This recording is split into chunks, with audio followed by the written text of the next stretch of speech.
Neiman, Brian Wilson, Mary Catherine Ham, today's newsmakers, and you, the Morning Majority. 105.9 FM. AM 630. WMAL.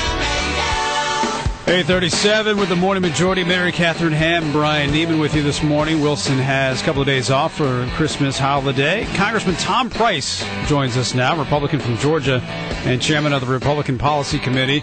Congressman, good morning. Thanks for coming on. We appreciate your time. Hey, Brian. Good to be with you. So we've been talking about this payroll tax extension for quite some time. I can tell you that our audience seems to be, in three different camps. I think maybe split. Maybe the plurality is saying, hey, you know what, just make the deal and move forward. Don't die on this hill. There are other people who are saying, you know what, it's not worth it at all because we're taking away from Social Security. And then there are others who are saying that, you know what, House Republicans are absolutely right. We need to extend this for a full year. And, House Republicans passed the bill and Senate passed the bill. Try to work it out together. And I know that's your point of view. Democrats don't seem to be willing to do that on the Senate side of things. So I'm wondering where does it go from here if it doesn't go to conference? What are you willing to do, or are you just willing to fight it out to the end? Well, if the economy and jobs are clearly the number one issue across this country Absolutely. Right now, and one of the huge impediments to job creation is uncertainty. And so we believe that the policy that we have would put in place, that is a year extension of the temporary payroll tax holiday, a year extension of federal unemployment benefits that have real reforms, and a 2-year extension of paying physicians to see seniors provides much greater certainty to the marketplace and to the economy, and therefore more jobs than the 2 months of the same policies that are in place right now that the Democrats have supported. So we think we're right on the policy. Now, the politics has gotten pretty confused because for a variety of reasons, but clearly this has become just a shouting match between sides, and that's a real shame because we believe that the American people support our policy when they're able to understand and appreciate what it is. So our challenge right now is to get that message out in a very short period of time and have them engage and encourage and call on the President and Harry Reid to get back to work. I don't dispute what you just said, but Senate Republicans or senators will say, even Democrats will say that, hey, we want to do it for a year as well. The problem is that we're just fighting over how to pay for it, and that's always been the problem the last couple of months on how to pay for things. So what changes, Brian, by the end of February?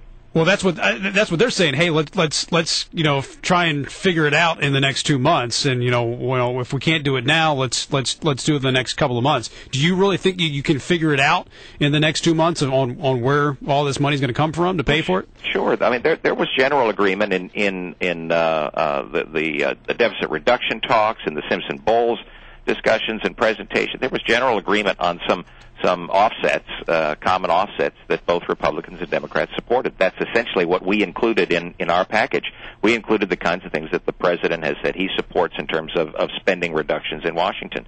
So it's confounding to us as to why the other side doesn't take the spending reductions that many of them have already supported, including the President, and do what the President said, which is to extend these things for a year. Because pocketbook issues are so important, and this particular change will hit people literally in their pocket, but they will see it in their paycheck at the beginning of the year. And you're trying to, as you said, communicate something that's really complicated in a short time. What's the game plan for communicating it? And are you guys conferencing about how to do it? And are you talking to your constituents? Are you staying here and just sitting in the Capitol? Or what's the plan? Well, I'm in my Capitol office right now, and yesterday spent the entire day either on the phone, on the radio, or on TV trying to communicate this. But you're right, Mary Catherine. At this time, most people are checked out, and appropriately so. They're home spending time with their family, and they're thinking about everything but Washington's challenges and problems. So it is a remarkable challenge that we have. However, we do believe that we're right on the policy, and if you're right on the policy, then the politics ought to follow. We do know that it's the right thing for the American people. The Senate bill that pays for this for 2 months, the money comes from raising fees on new mortgages. Is that correct? It raises fees on mortgages taken out through Fannie and Freddie, which is the vast majority, yes. Okay, so you're not really cutting anything in that front, right? It's a new fee or a new tax, whatever you want to call it. New fee or tax, yes, sir. So the cutting that we think is taking place just isn't taking place. No, and again, the contrast between our proposal and theirs is really stark. We want to pay for a $1,000 tax reduction for individuals, working individuals across this country. They want to pay for $167 tax reduction. We want to pay for it by shrinking the size of government. They want to pay for it by increasing the fees and taxes to hardworking Americans. And their 2 month, even the folks that do the payroll, that run the payroll companies, say that 2 months just doesn't work. So right. their solution, if you will, is unworkable. Do you worry at all that political damage from this, if it is not communicated successfully, could keep you guys from actually making future cuts? If this is the issue that people get angry about? Well, it's always a challenge when you stand and fight on the principle and on the policy when it's tough to communicate. And these things are not 10-second sound bites or 30-second sound bites. Some of these things are very complex. In our unemployment benefits reform, we would allow the states to do a drug screening if they so desire for our unemployment beneficiaries. We would allow them to ensure that folks are getting GEDs, that they're getting job training, the kinds of things that get people back to work as opposed to keep them on welfare. Right. All right, there's another group of people out there, and I include myself into this, that think, you know what, this tax shouldn't be extended at all. We talk all the time about entitlements are our problem. Long term, we have to fix entitlements, and we really haven't done anything to stop the money that's going out in Social Security. The same benefits are being paid today as they were last year at this time, maybe even more so. And we're taking away the funding for that by giving this tax break that was supposed to be just for 1 year a holiday.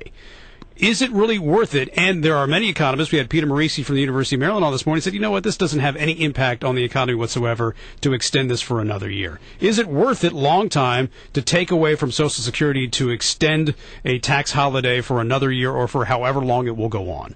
Well, I think there are sincere questions about whether or not this is an appropriate policy move at all, as you say, because it's really not a tax; it's a payroll contribution to the Social Security program. Okay. And so most individuals don't appreciate that. But even if they do, then they understand that if you're going to do that, you got to find money elsewhere, which is what our bill.